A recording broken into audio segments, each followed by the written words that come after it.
Осы бикештің саусақтары деген десертті өзім қатты жақсы көремін, бірақ алдын жасай алмайтын. Біресе жасағаным ба кремі ағып кететін, біресе эклерлер дұрыс піспей қалатын. Қыздар ішін көріп тұрсыздар, осындай кереметте мінсіз қылып жасағыларыңыз келсе, менің рецептім бойынша жасап көріңіздер. Алдымен асты қалыңдау ыдысымызға су құйып, үстінен сүтті құйып аламыз. Бұны газге қойып, үстіне шекер мен тұз салып аламыз. Одан кейін үстіне бөлме температурасындағы немесе мұздай сары майды салып, сары майы ерігенше араластырамыз. Бұл жерде қыздар сары май 78,5% немесе 82,5% аралығында алсаңыздар болады. Сары май ерігеннен кейін алдын ала екіліктен өткізіп дайындап қойған ұнды барлығын бірден салып жіберіп, тез-тез осылай араластырып тұрамыз.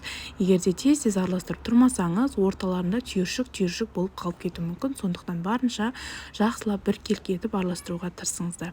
Енді бұл қамыр бір-біріне жиналып осындай болғаннан кейін 2-3 минуттай жай отта кептіріп аламыз. Бұл жерде қазір мен табаның асты қандай болу керек, сонысын көрсетейін. 2-3 минуттан кейін алып, бөлегі тұсқа салып, суытатын боламыз.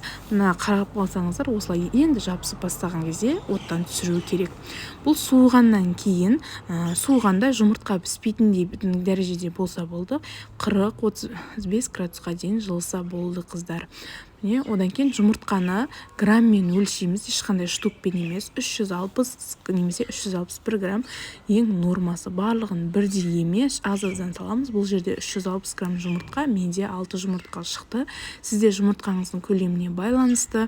Егер де дұрыс келмей жатса, бір жұмыртқаны жартылай салып болса да, граммын тура 360 грамм қылып салыңыздар. Сол кезде мінсіз қамыр жасай аласыздар. Солай аз-аздан сала отырып, миксермен немесе лопаткамен араластырып, біркелкі масса шығарып аламыз. Масса дәл осы видеода көрсетіліп тұрғандай қою емес, немесе сұйық та емес, осындай консистенцияда болғаны жақсы. Енді бұл арнайы кондитерский мешокқа салып аламыз. Егер де сізде ондай болмаса, қасықпен де просто құйсаңыздар болады. Осылай түсіріп аламыз. Әдемілеп, менде звездочка насадкасымен істедім. Насадка жоқ болса, просто домалақ қылып құюға да болады. Қызып тұрған печкада 180 градуста 35-40 минут пісіріп аламыз. Піскені міне көріп тұрғандарыңызда ісіп әдемі болып шықты.